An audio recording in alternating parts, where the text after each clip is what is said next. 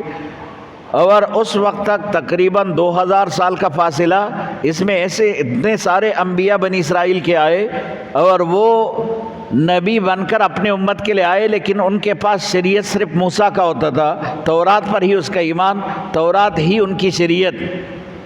اور جیسے عیسیٰ علیہ السلام آئے تو عیسیٰ علیہ السلام کے پاس تو اپنا کتاب انجیل اللہ پاک نے اس کو دیا، تو یہود اس کے دشمن ہو گئے کہ یہ تو ہمارے ہی کتاب کے مخالف ہے،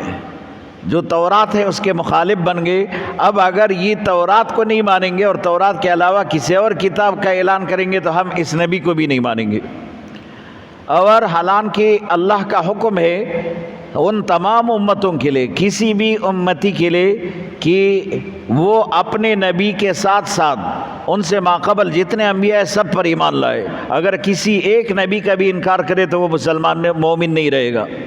تو ان کے لیے بھی یہ حکم تھا، بنی اسرائیل کے لیے، کہ یہود کے لیے، کہ تم موسیٰ علیہ السلام کے اوپر ایمان رکھتے ہوئے جب عیسیٰ علیہ السلام تشریف لائیں گے اس پر بھی ایمان لانا لازم ہے، اور ان کے کتاب پر بھی ایمان لانا لازم ہے، کیونکہ وہ سارے آسمانی کتابیں، ہر کتاب پر ایمان لائے۔ آمنت باللہ و ملائکتہ و کتبہ و رسلہ، ہم بھی تو ایمان لائے اللہ کی ذات پر، اللہ کے فرشتوں پر، اللہ کے انبیاء پر، اللہ کی کتابوں پر جو اللہ پاک نے نازل فرمائے۔ کسی ایک کتاب کا انکار کفر ہے۔ اگر ہم میں سے کوئی یہ کہے کہ میں تورات کو نہیں مانتا، انجیل کو نہیں مانتا، یا کسی ایک نبی کا انکار کرے تو وہ کافر ہو جائے گا۔ تو ان کے لیے بھی یہ حکم تھا کہ کسی ایک نبی کا بھی انکار نہ کرو، کتاب کا بھی انکار نہ کرو۔ تو انہوں نے حضرت عیسیٰ علیہ السلام کو اس لیے نہیں مانا کہ ان کے پاس کتاب الگ ہے، اور پھر ان کے کتاب کو اس لیے نہیں مانا کہ وہ تورات کے بعد آیا ہے، تو اس تورات کے بعد کسی اور شریعت کو وہ نہیں مانتے، تو اس کے دشمن بن گئے اور ان کے قتل کے در پہ تھے۔ تو اللہ نے جبریل سے ان کی حفاظت فرمائی۔ اس آیت میں اسی کا ذکر ہے کہ تم تو اس کو قتل کرنا چاہ رہے تھے، اللہ نے جبریل سے ان کی حفاظت فرمائی۔ حضرت عیسیٰ علیہ السلام واحد ایسا نبی آیا ہے کہ ان کے پاس اللہ پاک نے بہت سارے معجزات اس دور کے حساب سے اسے دیے تھے کہ اگر کوئی برس کی بیماری میں مبتلا ہو، کسی کو برس کی بیماری ہو، وہ جو بدن جو پورا سفید ہو جاتا ہے، اعضاء پورے سفید ہو جاتے، تو اگر کوئی برس کی بیماری، کوڑ کی بیماری میں مبتلا ہو، حضرت عیسیٰ علیہ السلام اپنا ہاتھ اس کے اوپر پھیر دیتے، وہ ٹھیک ہو جاتا۔ اگر کوئی اپنے ماں سے پیدائشی اندھا پیدا ہوا ہو اور پھر جو ہے حضرت عیسیٰ علیہ السلام اس کی آنکھوں کو ٹچ کرتے تو وہ بینا ہو جاتا۔ حضرت عیسیٰ علیہ السلام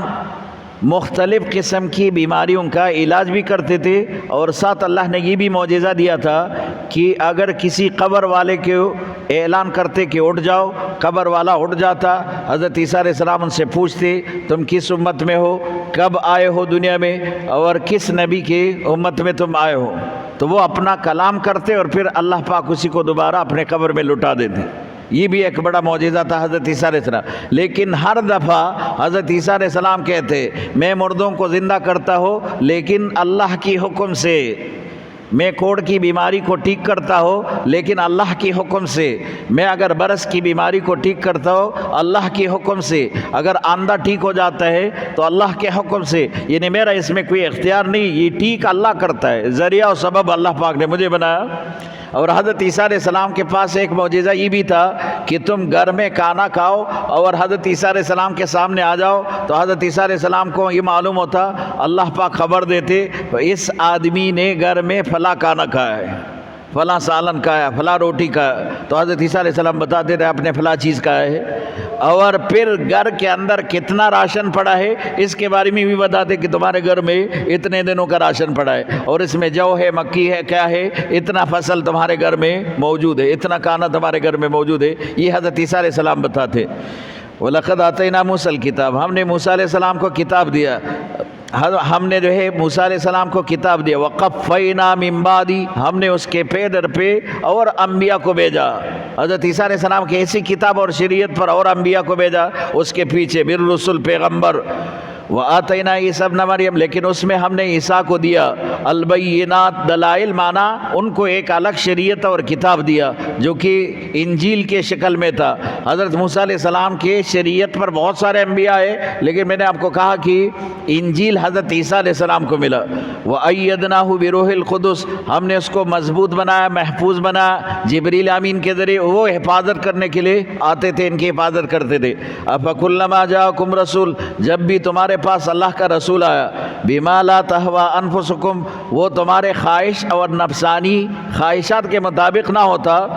تو فَفَرِيقًا كَذَّبْتُمْ، ایک جماعت اس کو جھٹلاتے تھے۔ نبی شریعت لے کر آتے تھے، پیش کرتے تھے، اگر وہ تمہیں مشکل لگتا تو تم اس نبی کا بھی انکار کرتے، شریعت کا بھی انکار کرتے۔ اب کوئی مولوی صاحب مسئلہ بیان کرے، بات آسان ہو تو سب مانتے ہیں کہ ٹھیک ہے یہ بات تو آسان ہے، ماننے کے لیے تیار۔ مشکل مسئلہ بیان کرتے، اس پر عمل کرنا مشکل ہے، تو پھر کیا اس مولوی کو بھی نہیں مانتے، اس کے مسئلے کو بھی نہیں مانتے؟ یہ مولوی بیکار ہے، یہ ایسے نئے نئے مسئلے بتاتے، اس کے مسئلے کا بھی انکار اور اس مولوی کا بھی انکار، اس کے کتاب اور اس کے شریعت کا انکار کرتے تھے وہ زمانے میں۔ اگر نبی اس کے لیے کتاب پیش کرتا، کتاب میں مشکل احکام ہوتے تو نبی کا بھی انکار کرتے، اس کی کتاب کا بھی۔ بِمَا لَا تَهْوَىٰ أَنفُسُكُمْ، کہ نہیں چاہتے تھے تمہارا دل، اگر وہ جیسے جہاد کا حکم ہے اور تمہارا دل نہ چاہے کہ تم جہاد میں جاؤ تو تم اس نبی کا بھی انکار کرو کہ میں اس نبی کو ہی نہیں مانتا اور اس کے شریعت کو بھی نہیں مانتا۔ اسی طرح کوئی بھی حکم وہ ایسا لے کر آتے کہ تمہارا دل نہ چاہتے تو تم اس نبی کا بھی انکار کرتے۔ بِمَا لَا تَهْوَىٰ أَنفُسُكُمْ کا معنی یہ کہ تمہارا دل نہ چاہے تو تم نبی کا بھی منکر ہو جاؤ، اس کے شریعت کا بھی منکر بن جاؤ۔ فَفَرِيقًا كَذَّبْتُمْ، ایک جماعت نے اس نبی کو ہی جھٹلایا کہ یہ جھوٹا نبی ہے۔ وَفَرِيقًا تَقْتُلُونَ، اس پر بھی صبر نہیں، ایک جماعت تو ایسے اٹھ گئے کہ اس نے نبی کو قتل کرنا شروع کیا۔ حضرت یحییٰ علیہ السلام کو مسجد کے محراب میں ذبح کیا، حضرت زکریا علیہ السلام کو آری سے چیرا گیا، اور اتنے سارے انبیاء، 70 انبیاء بنی اسرائیل کے اس قوم نے اسی طرح بے دردی سے شہید کیے، قتل کیے، اتنے سارے انبیاء کو انہوں نے ذبح کیا۔ تو بنی اسرائیل دنیا میں سب سے بڑے ظالم قوم اس بنیاد پر ہے کہ انہوں نے انبیاء علیہ الصلوۃ والسلام کو ناحق طور پر قتل کیا۔ واخر دعوانا